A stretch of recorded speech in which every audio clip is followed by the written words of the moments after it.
Good morning. Thank you for having me along. Yeah, as Ian says, I'm one of the directors at the council, and until fairly recently had the privilege of working with the planning and Ian's big team there. I work with a brilliant bunch of people who all strive to make a positive impact in the Scottish borders. The majority of whom live here, so they've all got skin in the game. They're all interested in what happens in their backyard. So, yeah, it's a great thing to work with these guys. I've been invited to talk about the Tweedbank project, which is a project that intends to create a community of the future. So, I'll jump ahead of that. Naomi's kind of covered a bit of this already in her slides, just in her numbers and what up to date in mine. But this kind of gives you a sense of scale of the borders. It's a big old area. Geographically, it's borders in Northumberland and Cumbria to the south. We've got the North Sea and Eyemouth on the east there. Over Dumfries and Galloway and South Lanarkshire over to the west, and then obviously the Central Belt, 4 localities to the north there. So Tweedbank sits kind of in that red dot. It's not quite there, but it's broadly in that area. So you can see kind of in the heart of the borders. The Lowood site itself is about 2 miles east from here. Sits between Galashiels and Melrose and is wrapped by a bend of the River Tweed, as you can see. Next to the Tweedbank railway station. We purchased this site in 2017, developed a master plan that sets out the vision for how the site could be developed, and then went on through our planning teams to develop a SPG and design guide that really provides a structured framework for development. The project seeks to integrate economic opportunity with environmental action, delivering community benefit. And we've got 8 outcomes that we're seeking to realise. That's then listed down the side there, underpinned by our council plan, but also aligned to regional and national strategy. The character of the site is bucolic. It's open, it's fresh, abundant with wildlife and biodiversity, nature, woodland, and the constant sound and movement of the River Tweed around it. Existing buildings are characterised by hard landscape courts and yards, pitched roofs, narrow lanes, meandering roads, stone walls and estate fencing. I've got some nice cast iron fencing, but again, traditional agricultural fencing too. Stone soft verges with traditional low density residential buildings with curved chamfered corners, contrasting quains, and window surrounds. There's a big home, as you can see in the bottom of the screen there, which is questionable quality, I would say, in terms of its condition, but it's also tends back on the river, but there's some challenges with that. But materials are generally windstone, sandstone, and slate, so very kind of traditional borders type environment. Jerry's conference theme of place, work and folk kind of links with the project outcomes that we're and explain what we're trying to achieve at Tweedbank. So I've kind of broken the rest of the presentation down against some themes to hopefully help to explain what we're trying to achieve. So the site's unique position on the Tweed with its mature woodland and native habitats make it highly sensitive for development. We need to balance the new interventions with conserving the heritage and the setting of the place with the water, the parkland, the topography, hedgerows, the shrubs and trees and the meadows and all those different aspects that make the site what it is. We've got quite diverse planting, grassland and woodland and trees. Those are key characteristics of the site. So together they provide visual cohesion, physical connection, permeability, and the frame backdrops provide orientation. They enhance meeting places and routes, and they provide shelter, natural flood defence and movement and life. There's a walled garden in the site and designed formal gardens, which are both important features that we intend to maintain, both the character and the function of. There's also a lot of species on the site. We've got bats, badgers, squirrels, otters, water vole, and salmon and lamprey as well. And the way we develop and illuminate the site needs to be really sensitive to how we protect and sustain those wildlife corridors and habitat areas. New buildings are going to be designed to integrate within the landscape, with development positioned to preserve and allow views between, minimise visual impact from outwith, whilst also maintaining and exploiting links to the rich natural surroundings. The site is also located on the route of the River Tweed Trail, which is part of the Destination Tweed project, which Sam might reference later on in her presentation, which is a trail that runs from Moffat to Berwick on Tweed, so it runs from Dumfries and Galloway right through to the northeast coast. That's a project that seeks to showcase the rich natural built and cultural heritage of the region, creating a unique and world-class destination that provides exceptional and immersive visitor experience. Beyond the trail, the programme seeks to restore ecology and natural habitats, regenerate degraded landscapes, control invasive non-native species, and also create pollinator habitats. And whatever we do at Lowood in that site, you can see the kind of green circle there. That needs to be complementary and conscious to the work we're doing as part of that bigger project, obviously to enhance the ecology and biodiversity of the site. Offering a balance and mix of uses, the development will deliver homes, care, office, retail, and some hybrid commercial space, sympathetically integrated to the landscape. Like many areas, the supply of homes in the borders is unable to keep pace with demand and increasing levels of homelessness. We having significant increases in property values, a rate well above pay increases, and are compounded by increasing costs of finance. Construction costs are hugely inflated, demand for labour, skills and workers outstrips supply across a range of trades and professions. You all know this because you'll have the same things in your areas too. But rural development comes with disproportionately higher financial costs, as well as some of those challenges around public utilities infrastructure and infrastructure generally. And so our role to progressive development is to try and to help find solutions to those problems. And this is why we kind of put the energy and effort into this particular project.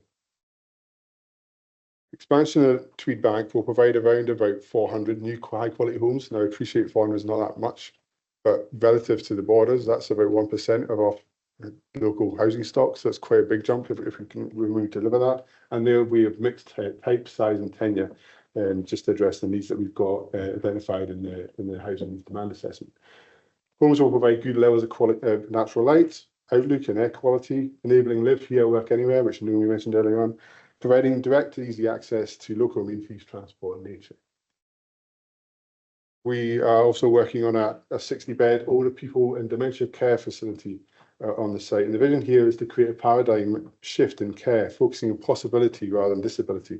That offers an alternative model for traditional nursing, residential and immediate care with people living in small homely settings, catering to unique needs and lifestyles and personal preferences of those with severe dementia and frailty, supported by 24-hour care delivered by trained professionals, family members, and loved ones and volunteers to live as normal a life as possible.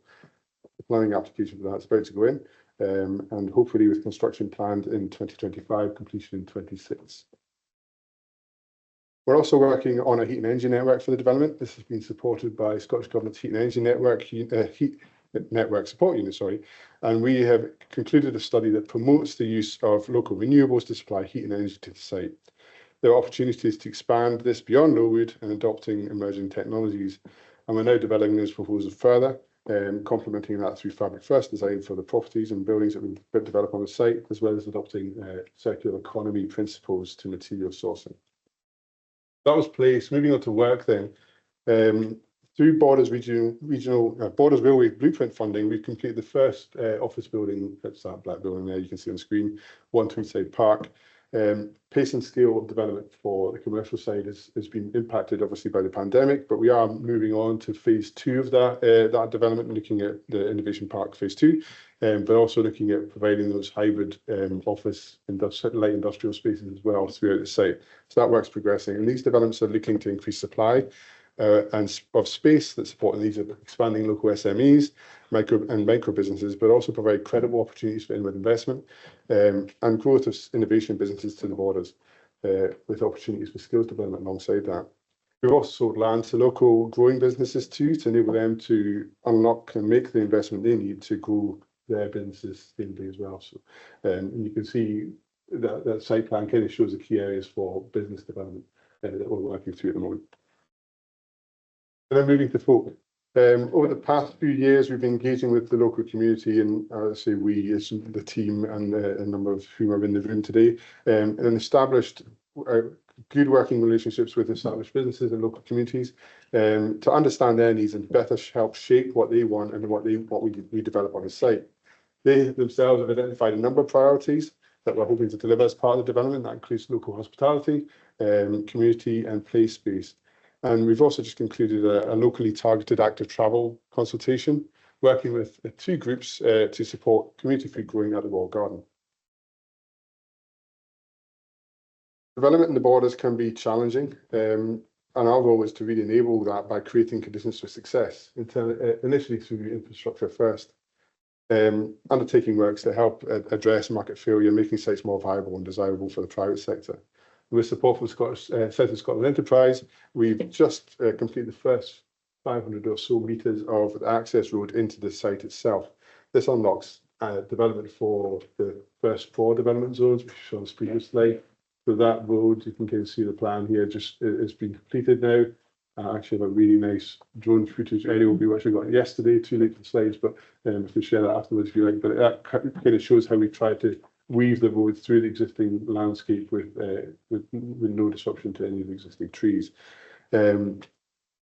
As development progresses, that road will extend. It will move right through and connect back into the heart of Tweedbank with a bridge crossing over the railway.